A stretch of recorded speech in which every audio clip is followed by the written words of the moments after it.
5, 4, 3, 2, 1. ஒருவன் பசிக்கன வேட்டை தூங்குது பிரியாணி நரிகள் கூட்டமோ உன் மனசுல நம்பிக்கை இல்ல வழியில் கிடக்குது இங்க வாய்ப்புன்றது நம்மளுக்கு அவ்வளவு சீக்கிரம் கிடைச்சிறது கிடையாது. குருதி ஆட்டமோ இது நம்ம ஆட்டம். காட்டில் நடக்குது நீ ஏறி யார் ரகமில்ல, அது நம்ம காலம் பாத்துக்கலாம்.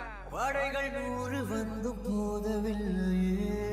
நம்ம எல்லாரும் எங்க அப்பா முயற்சி பண்ணி இறந்துட்டாருன்னு சொல்றோம். அது தப்பு. தடுக்க வந்த பகையை என் அப்பா இறந்து போயிடுவேன் தெரிஞ்சேதான் முயற்சி பண்ணியிருக்காரு. போர்க்களம்